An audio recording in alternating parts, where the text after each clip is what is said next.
El presidente del Real Madrid, Florentino Pérez, presencia en el palco de autoridades un nuevo episodio decepcionante de lo que había imaginado como la continuación triunfal de su gran obra. Siente impotencia porque considera que lo ha intentado todo para enderezar el rumbo. Ha cambiado al entrenador, ha ido fichando un galáctico por año y sigue pensando que tiene en sus filas a los mejores jugadores del mundo. Pero otro partido más, el equipo no acaba de carburar. La Real Sociedad no da su brazo a torcer y esto es algo que ya sucede demasiado a menudo en un coliseo que llegó a ser inexpugnable. De repente, siente como se le acercan por su lado derecho. Es el jefe de seguridad del club, que le susurra al oído una noticia que nunca esperó escuchar. Presidente, tenemos 20 minutos para desalojar el estadio. Hoy, en Café Karlovich, os contamos la historia del aviso de bomba en el Bernabéu.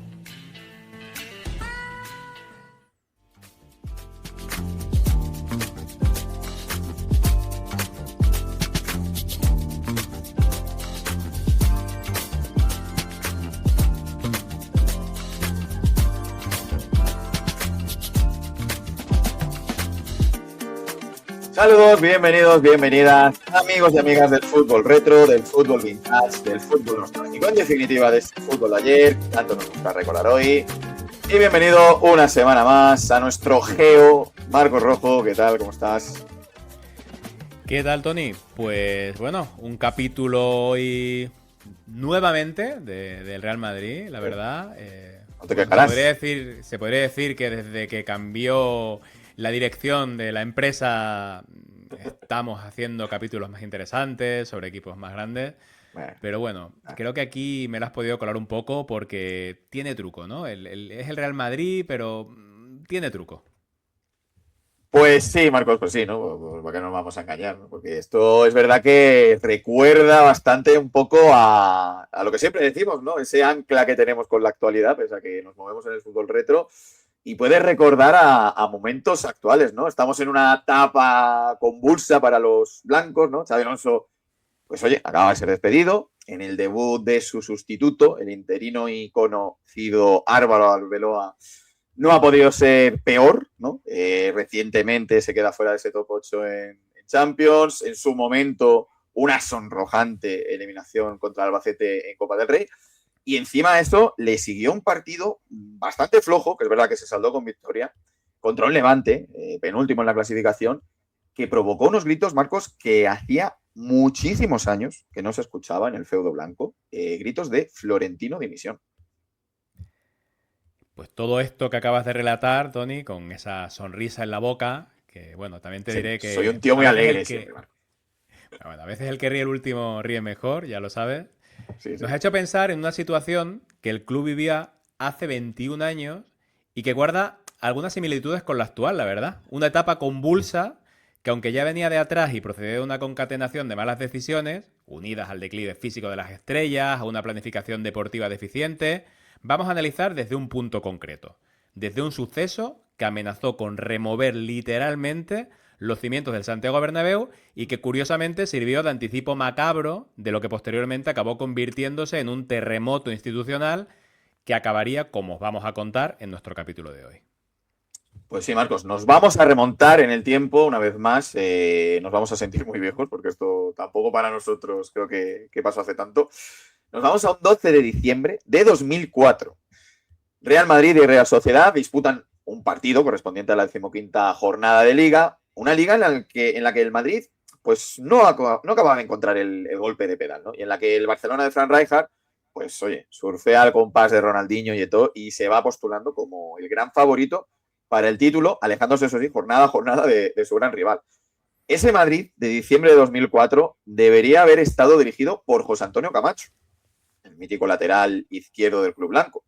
Nada menos que con 16 temporadas a sus espaldas vistiendo la zamarra madridista, que tras su periplo en la selección española y su paso por el Benfica, pues había sido el técnico elegido por el Madrid para reflotar el equipo. Pero no era así porque el técnico murciano había presentado un par de meses antes su dimisión irrevocable.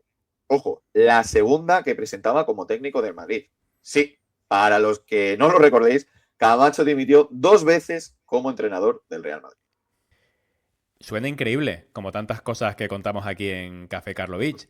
Sobre todo por lo reciente o relativamente reciente de los sucesos, porque la primera dimisión llegó en el 98 a lo Brian Clough en el Leeds United, como ya contamos en nuestro capítulo dedicado al Nottingham Forest, este gran entrenador inglés, tan solo 22 días después de coger el banquillo, alegando Camacho falta de confianza en su proyecto.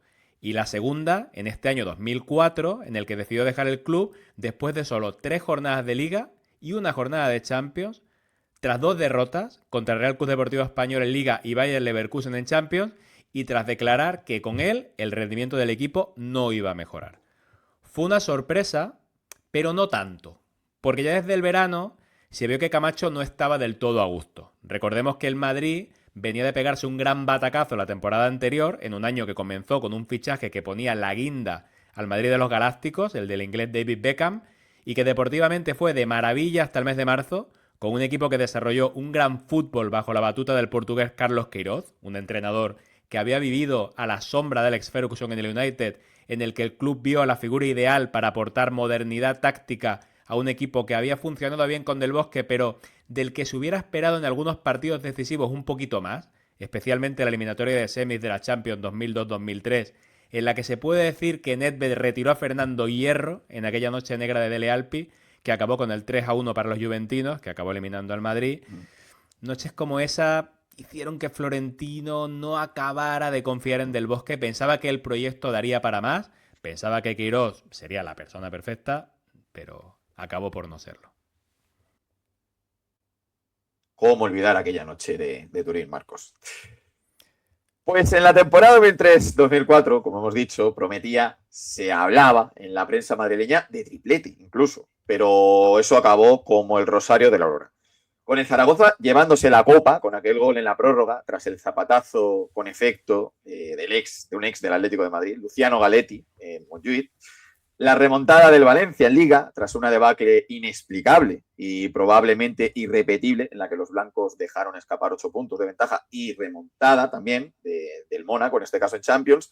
Ese Mónaco de Fernando Morientes y Ludovic Juli, en lo que en la práctica supuso el fin del Madrid de los Galácticos, aunque se intentara dar al proyecto un año más. Por cierto, como curiosidad, Juli dijo después del partido que Zidane les dijo al descanso: por favor, no corréis tanto, que nos tenéis oficiados. O sea que así andaba por aquel entonces la forma del conjunto blanco. Queiroz, obviamente, pues cayó. Pero a pocos les quedaban dudas de que no se trataba del principal culpable, ni mucho menos de esa debacle. La plantilla había demostrado estar corta de efectivos cuando se acabó la gasolina de los titulares, todo se paró. Para dar cabida a los galácticos se había ido descuidando, digamos, la clase media y dado paso a aquel experimento fallido, ¿no? Aquel mítico lema de los Zidanes y Pavones, en la que la cantera demostró que no podía cubrir los huecos que deberían haber ocupado jugadores más contrastados. Se echó de menos sobremanera a Makelele, vendido al Chelsea en verano, el verano de la salida de Hierro y del Bosque, por lo que Camacho pidió, ya un año después, a un mediocentro defensivo. No quería caer en el mismo error de la temporada anterior, no quería acabar como Queiroz con esa debacle. Parecía que Patrick Vieira era el hombre y que su fichaje estaba encaminado, pero su contratación se acabó truncando y en su lugar llegaron 2 centrales, con lo que teóricamente se abría la puerta a que Iván Helguera pudiera jugar de mediocentro, posición en la que había destacado en su debut en primera con el Español. Pero resultó que esos centrales fueron un rotundo fracaso y que ya no solo no permitieron liberar a Helguera, sino que no pudieron formar una línea defensiva ni mínimamente sólida. Hablamos, para que no lo recuerde, del inglés Jonathan Woodgate, un defensa que parecía tenerlo todo, una planta tremenda, entre otras cosas, pero al que masacraron las lesiones, y de Walter Samuel, apodado El Muro, cuyo rendimiento fue realmente bajo, a pesar de haber llegado como uno de los mejores centrales del calcio y ser aparentemente una garantía de rendimiento elevado e inmediato. El fichaje estrella fue el de inglés Michael Owen. Tampoco ayudó a calmar los ánimos Owen, cierto que se trataba de un Balón de Oro, que llegó además desde Liverpool con solo 24 años y por un precio bastante asequible por estar en el último año de contrato, pero es que ya había perdido una porción de ese halo, de aquella frescura apabullante que sorprendió al mundo del fútbol con aquella aparición esplendorosa en el Mundial de Francia 98 y que mantuvo durante los primeros años de su carrera, pero no mucho más. Lo peor de Owen ya no fue además su discreto rendimiento y su poco peso en el equipo, fue la comparación con Eto'o, al que el Madrid no buscó sitio porque no solo es que tuviera la delantera poblada con Raúl, Ronaldo, el inglés Owen y un Morientes que volvía a triunfar en el Mónaco, sino por tener copadas las plazas de extracomunitarios. Una gestión bastante pobre la que se hizo del camerunés, porque además se le puso en bandeja al Barcelona. Mar adentro Bootgate, le decían en su momento. O sea, vaya paso tuvo el pobre. Con este fichaje de Owen, el Madrid pasó a ser el equipo de los balones de oro, porque ese equipo contaba nada más y nada menos que con 4 ganadores del premio: Ronaldo, Zidane, Figo y el propio Michael Owen. Además de con otros jugadores que habían estado muy cerca de conseguirlo, quedando segundos en sus votaciones en sus respectivos años, como fueron Raúl y Roberto Carlos. Pero claro, esto de los balones de oro realmente era un dato algo engañoso. Porque, como diría Camacho años más tarde, cuando hablamos de que hay varios balones de oro en un equipo, podemos pensar que son jugadores que están a ese nivel, ¿no? Cuando en esos casos realmente el pico de rendimiento de todos ellos prácticamente ya había quedado bastante lejano. Y la verdad, en una situación como esa, un pasado glorioso y reconocido por premios, pues puede dificultar en gran medida la gestión de un grupo humano, por la magnitud obviamente de esos egos, y la negativa a aceptar un declive que para el resto pues puede resultar bastante evidente. El inicio de la temporada daba la razón a Camacho. El equipo no carburaba y no parecía que el murciano pudiera tener la paciencia suficiente como para enderezar la situación en un vestuario con unos egos que podemos imaginar desorbitados. Así que el que fuera seleccionador nacional del Mundial de Japón y Corea, pues dio un portazo. Su sustituto iba a ser un hombre de la casa, Mariano García Remón, que se convertiría en el 4º entrenador de una era florentino que había dado comienzo en 2001 tras Del Bosque, Queiroz y el propio Camacho. García Remón era un histórico exportero del club que había iniciado la campaña como segundo entrenador del técnico murciano y que tras la salida de este había recibido la confianza del club para ocupar el banquillo al menos hasta el final de temporada. Con Arbeloa, por ejemplo, en la actualidad han quedado dudas. No se ha especificado, pero en aquella ocasión sí que se confiaba en su mano izquierda, en la mano izquierda de García Remón, para enderezar un comienzo complicado y llevar al equipo de los balones de oro a lo más alto, tanto en España como en Europa. En una manera de decir, sin acabar de decirlo, que igual ese librillo de Vicente del Bosque no estaba tan caduco como se dijo cuando se le relevó por el portugués Queiroz. Volvemos a ese frío, 12 de diciembre ahora, 9 menos cuarto de la noche, con un partido que ya languidecía. Minuto 88, 1-1 en el marcador, tras los goles de Ronaldo Nazario y Nihat Kabechi, y fue entonces, como hemos dicho en nuestra portada, el jefe de seguridad del Madrid, que se llamaba Julio Zendal, fue el primero de los presentes en conocer la noticia de que el diario vasco Gara había recibido una llamada que dijo ser procedente de ETA, con un mensaje claro. La banda había colocado una bomba en el Santiago Bernabéu y daba al club tan solo 20 minutos para desalojar el estadio antes de que la detonaran. Si no se seguían sus indicaciones, ya no se hacían responsables de lo que pudiera suceder. Así que obviamente no había tiempo que perder. La noticia de la bomba empezó a difundirse a toda velocidad.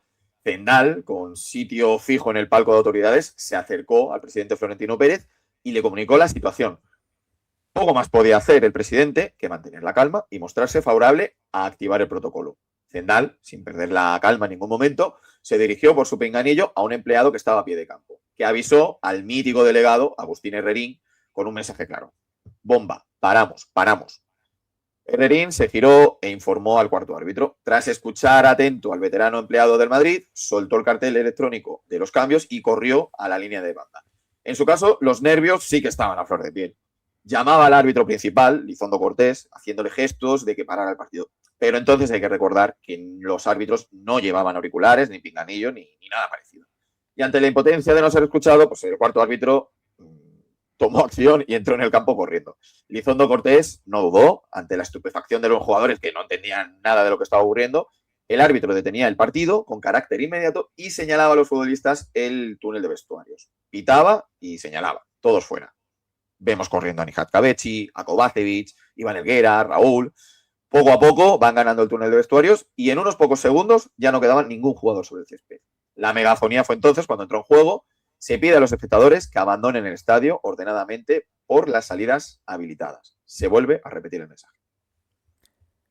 Con esto se ponían a prueba los protocolos de evacuación, la seguridad del club y la propia distribución de un estadio que no se había visto anteriormente con una necesidad tan acuciante de quedar vacío en unos pocos minutos.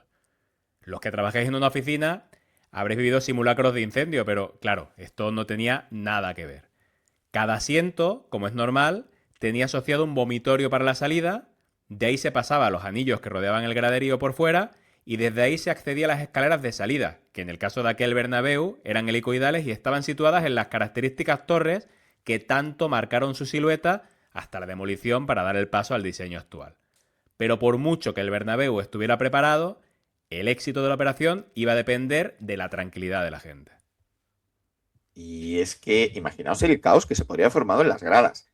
Las 70.000 personas que ese día presenciaban el partido podrían haber caído presas del pánico tratando de huir despavoridas y haber provocado incluso una tragedia mayor, Marcos, que la que esa supuesta bomba podría haber llegado a causar. A ver, no todos los aficionados mantuvieron la calma, claro está. Hubo personas que saltaron al césped, otras que corrieron hacia el túnel de vestuarios, a saber dónde se acabarían metiendo. A ver. Pero en su gran mayoría se siguieron las indicaciones de la seguridad del club o simplemente se dirigieron a la salida más cercana, de manera instintiva. Al principio, sin saber exactamente por qué, porque tenían que marcharse, aunque poco a poco la noticia se iba extendiendo y es verdad que en no mucho tiempo casi todos sabían del aviso de bomba, de alguna forma, mediante alguna llamada telefónica, por la radio. La televisión, mientras tanto, nos mostraba cómo el público iba saliendo poco a poco. Las cámaras nos enfocaban en una vista panorámica de la fachada, cómo la gente iba saliendo a la calle. Y claro, un desalojo no acaba ahí, porque de nada sirve estar fuera del estadio si la multitud se agolpa en la fachada. Hay que seguir dirigiendo esa gran masa humana hacia plazas, calles anchas, y todo esto con el miedo a que hubiera algún artefacto en los aledaños. Podía ser una emboscada perfectamente, que la bomba no estuviera en el estadio sino fuera. Finalmente, todo funcionó perfectamente, la verdad, y en tan solo 8 minutos el estadio estaba completamente desalojado. ¿Y qué pasó con la bomba? Pues pasó que finalmente no hubo bomba. No al menos en sentido literal. La policía registró el estadio entero con perros y no encontró nada, afortunadamente. Tampoco los aledaños del estadio. Pasó el tiempo y ya se dio por olvidado el caso. Decía en sentido literal, porque en sentido figurado, Marcos, sí que hubo bomba y acabó estallando, ¿no? En este caso deportiva, como ahora veremos. Porque no acababa de arrancar el Real Madrid. Quedaban 2 partidos de Liga antes del parón de Navidad, Racing fuera y Sevilla en casa. El equipo de García Remón ganó sufriendo en el Sardinero por 2-3, pero los andaluces se llevaron la victoria en el Bernabéu por 0-1 con gol de Julio, de don Julio Baptista. Y la palabra crisis ya empezaba a sonar en mayúsculas por los pasillos. Llegó el parón y se dudaba si serían unas vacaciones movidas o si se esperaría con una calma tensa a la reanudación de la temporada para tomar decisiones en cuanto hubiera un resbalón importante. Vamos, más o menos como ha pasado esta temporada. Se apostaba más bien por lo segundo, pero finalmente el club empezó a moverse en cuanto llegó el parón navideño, y lo hizo de manera sorprendente, ya que el 21 de diciembre se anunciaba la contratación del italiano Arrigo Sacchi como director de fútbol para llenar el vacío que había dejado Jorge Valdano. El arquitecto del Gran Milán de finales de los 80, con aquella defensa adelantada y la presión alta que acabó con la quinta del buitre en la Copa de Europa con ese sonrojante 5-0, aterrizaba en el club blanco con la misión de reconstruir sobre la marcha y desde los despachos, en este caso, un club que parecía cerca de desmoronarse. Llegaba ya sin el pedigrí de antaño, tras un rotundo fracaso como entrenador del Atlético de Madrid, pero Florentino confiaba en él para, en sus propias palabras, dar un impulso de clase y altura a la estructura futbolística del Madrid. Sacchi sería el encargado de las altas y las bajas y no tardaría en mover ficha, porque solo 2 semanas después de la suspensión del partido, el 30 de diciembre, fíjate tú qué fechas también tan intempestivas, el Madrid destituía a García Remón y daba un paso hacia el exotismo, confiando el puesto de entrenador a un entrenador brasileño, sin experiencia en Europa. Vanderlei Luxemburgo. De tanto prestigio en Brasil como anonimato en nuestro fútbol europeo. El brasileño fichaba por lo que restaba de temporada y una más. Y Arrigo Sacchi destacaba en la rueda de prensa de su presentación que venía para hacer jugar al Madrid un buen fútbol, como ya había hecho en sus anteriores equipos. Entre esos equipos destacaban sobre todo aquel Palmeiras de mitad de los 90 que llegó a disputar el Trofeo Bernabéu con un equipazo, con Roberto Carlos, Rivaldo, Ciño, Flavio Conceição o Edmundo, y también la selección brasileña que se hizo con la Copa América del año 99. Así de agitado estaba el Madrid cuando se dispuso a disputar los minutos restantes del partido suspendido por el aviso bomba. Porque sí, aunque haya pasado todo lo que hemos contado y lo meramente futbolístico haya perdido un poco el foco, el partido contra la Real Sociedad tenía que terminarse. Y tenía que hacerlo por la decisión de los dos clubes de no conformarse con un punto.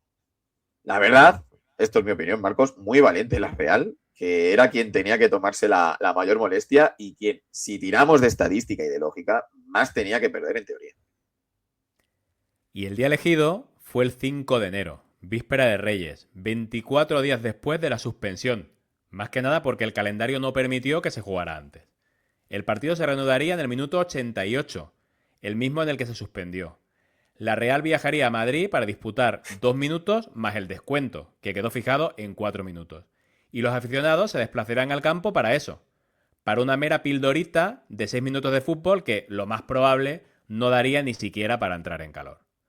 Los únicos argumentos a favor de hacer el esfuerzo de desplazarse al Bernabéu eran la novedad del nuevo entrenador, aunque tampoco es que ilusionara especialmente, como hemos dicho, era bastante anónimo aquí en Europa, y para ser justos, poco iba a poder mostrar Luxemburgo tras unos pocos entrenamientos y con tan poco tiempo por delante, y sobre todo esa sensación, eso ya sí que pudo atraer más, esa sensación de épica, de remontada, que en situaciones como esta empieza de cero cuando acaba el partido y luego va inflándose con el paso de los días y se va cociendo en los medios y trasladándose con el boca a boca en una época además no tan lejana, aunque podamos pensar que sí que lo es, en la que las redes sociales aún no tenían un protagonismo especial. Sin ir más lejos, Facebook se acaba de lanzar mundialmente y seguro que muy pocos en España, o nadie, habían hablado de escuchar de ella. No sé ni si habría 20 todavía, fíjate lo que te digo. Con 40 minutos estuvo la Real calentando en el campo. Os estaréis preguntando si los jugadores que saltarían al campo serían los mismos que habían finalizado la primera entrega. Pues la respuesta es que no. Los entrenadores, Luxemburgo y Amorortu, por parte de la Real, podían meter a los jugadores nuevos, quedando solo descartados para el partido los cambios que habían realizado en los 88 minutos anteriores. En este caso, Figo por parte del Madrid y en el caso de los donostiarra, Prieto y Alquiza. Sí, empezaba bien Figo con Luxemburgo, se lo puso fácil en este caso, luego ya en algún partido sí que se quedó en el banco por decisión técnica. Así que con esto el Madrid pondría en el campo pues un equipo muy ofensivo, había que ir a por todas, con un ataque formado por los habituales Raúl y Ronaldo, acompañados por un Fernando Morientes al que el entrenador brasileño prefirió antes que al inglés Michael Owen. Mientras que la Real, López Recarte, Mikel Alonso y Valery Karpin entrarían por Karim Uranga, el actual entrenador del Arsenal, Mikel Arteta, e Iván Zubiaurre. El partido comenzó de una forma tan anómala como su duración, con un saque de puerta a favor de la Real Sociedad, que a pesar de haber ensayado dicho lanzamiento para aprovechar esa primera posesión del partido, perdió el balón y dio pie a una avalancha del Madrid en busca del gol que les diera la victoria. La Real achicaba, pero no era capaz de controlar el balón. Y llegó la jugada decisiva del partido, cuando solo restaban 3 minutos para que Elizondo Cortés pitara el final, y tras una buena combinación entre Zidane y Guti, el canterano madridista lanzó con su gran zurda un pase larguísimo desde su campo a un Ronaldo que esperaba escorado en banda izquierda. Ronaldo se frenó, dio la espalda al central realista Mikel Lavaca en una jugada un poco rara, se giró y se dispuso a encarar. Ya no era el Ronaldo imponente del Barcelona, pero aún conservaba una arrancada en seco bastante respetable. Tras una característica bicicleta, que es un recurso que también usaba en su primera vida como futbolista antes de la gravísima lesión, pero que en su segunda, tras perder exuberancia física, se convirtió en su principal seña de identidad, al menos en el área, se fue por fuera y la Vaca, la verdad es que algo inocente, lo derribó. Penalti claro a favor del Madrid.